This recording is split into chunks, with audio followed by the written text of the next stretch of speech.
It's never been a better time to buy a gaming monitor. You can spend under $100 and still get a screen with features that used to be considered premium. But you can also spend over $1,000 and get the latest and greatest display technology. And while that sounds like a good thing, all that choice can be overwhelming. So today we're here to talk about value, what actually changes as you spend more money, and more importantly, where the upgrades stop being worth it. By the end of this video, you'll know which price tier makes the most sense for you, and which ones you can safely ignore. So before we jump into the price tiers, there are 6 main categories that you should be aware of when it comes to gaming monitors. And if you're already pretty familiar with monitor specs, then feel free to skip ahead to the next chapter. First is the size, literally how big the screen is. Monitor size is measured diagonally in inches. Second is resolution, or how many pixels are on the screen. For gaming monitors, the 3 most common resolutions are 1080p, 1440p, and 4K. Third is refresh rate, or how many times per second a monitor can show a new frame. So a 60Hz monitor can display up to 60 frames per second. Fourth is response time, or how long it takes for a pixel to change from one color to another. Lower response times are generally going to mean clearer motion and less blur. Fifth is panel type, which plays a huge role in image quality and motion. TN panels are very fast but have poor colors. VA panels have decent contrast but slower response times.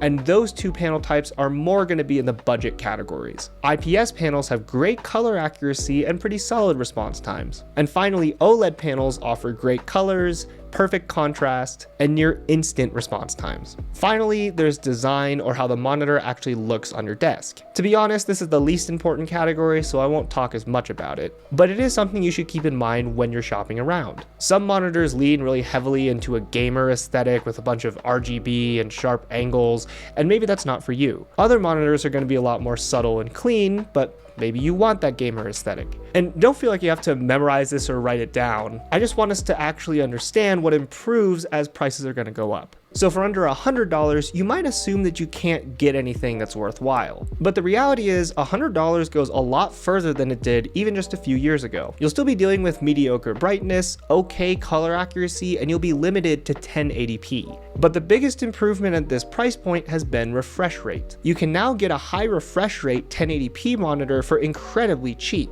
And for most games, refresh rate is by far the most noticeable upgrade. For a long time, most screens were stuck at 60Hz, meaning that they could only display up to 60 frames per second. Now you can buy something like this Acer monitor for under $100 and it runs at 200Hz. It is a 25-inch monitor, which is pretty typical for this price range. But if you've never experienced a high refresh rate monitor before, this alone will feel like a massive upgrade. And if you can't find this specific model, I have simple advice for you. Just search your retailer of choice for a 1080p high refresh rate monitor and prioritize refresh rate over everything else. At this price, you're not going to meaningfully improve your panel quality, your size, or your resolution anyway. So just getting the highest refresh rate that you can afford makes the most sense. And look, if this is your budget, you've never been in a better position to buy a very cheap, highly respectable gaming monitor. Once you move into the $100 to $200 range, you'll start to notice some really sizable upgrades, just not across every category at once. This tier is all about choosing which upgrade matters to you. For example, this Acer monitor is still 1080p and 200Hz, but it uses an IPS panel, which means that you'll get a meaningful upgrade in color accuracy and overall image quality. On the other hand, here's an Asus monitor that's actually 1440p, uses an IPS panel, and is still high refresh rate. But it's worth noting that you have to catch this model on sale in order to be in this price range. So in short, in the $100 to $200 range, you can expect a major upgrade in one category, whether that's resolution, size, or panel type. But be on the lookout for a higher end monitor that ends up being discounted into this price range. For roughly double the price of the previous tier, you start to get meaningful upgrades in color accuracy, screen size, or sharpness, but just not all at the same time yet. So here we find the biggest upgrade of the video so far, and the headline change here is 1440p. Compared to 1080p, you get sharper text, more detail in games, and a 27-inch size that feels less cramped. On top of that, you can expect IPS panels in this range, so color accuracy is going to be improved across the board. One thing to keep in mind is that to get the most out of this upgrade, your PC is going to have to be able to run the games you play at 1440p at higher frame rates. That's going to depend depend on which games you play and what hardware that you have. So I highly recommend looking around the internet for some benchmarks to see what you can expect. But if you have a mid-tier or a bit higher end of a gaming PC, you're absolutely going to appreciate the jump in resolution and image quality. The easiest way to think about this tier is that earlier, you had to choose between improving size, resolution, or panel type. Now you get all three at once. Take these Asus or Acer monitors, which are pretty much identical on paper. 27 inches, 1440p, 180 Hz, IPS. Samsung even offers a similar option with a 32-inch display. But here's the key takeaway for this price range. You're no longer compromising on anything important. Okay, at this point, we're spending some serious money on a monitor. This is the first tier where you're gonna start to see even higher refresh rates like 240 Hz or higher resolutions like 4K entering the picture. And you'll even start to see OLED panels start to creep in alongside IPS. But once again, you're choosing which premium feature that you want. You're not gonna get a 4K OLED 240 Hz panel at this price range. You're just gonna get one or two of those features. For example, this AOC monitor is fantastic. It's OLED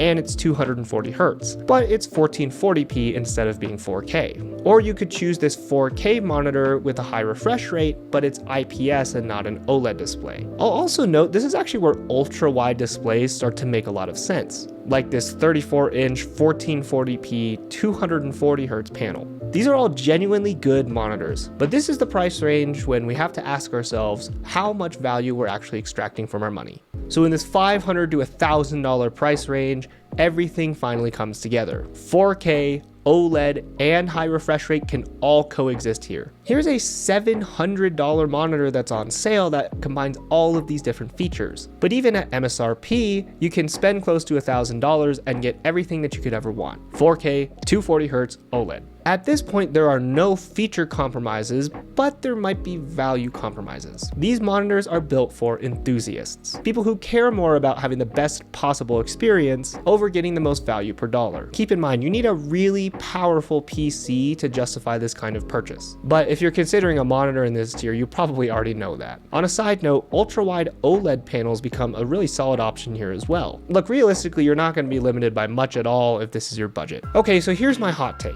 I think almost nobody should spend over $1,000 on a monitor. To explain why, here's a couple of examples in this price range. This Asus monitor costs around $1,300, and its headlining feature is that it can either run at 1080p at 480 Hz or 4K at 240 Hz. Or here's a Dell ultra-wide display that has a 6K resolution but costs $3,000. These monitors are focusing on innovation, which is great for pushing the industry forward. But when a monitor costs this much, it's almost always one of the first of its kind to offer a new feature. And the reality is, history has proven that early adopters often run into issues. For example, first generation OLED panels had significant burn-in problems, and they had relatively low peak brightness. Even the second and third generations of OLED panels improved very quickly and became much cheaper. Look, before long, we're going to see 4K OLED 360 Hz or 480 Hz panels for under $1,000. So in most cases, spending over $1,000 means paying the early adopter tax. In my opinion, it's almost always worth it to just wait a year or two until prices drop and the technology matures. So how much money should you actually spend for a gaming monitor in 2026? For almost everyone, the answer is $200 to $350. And remember,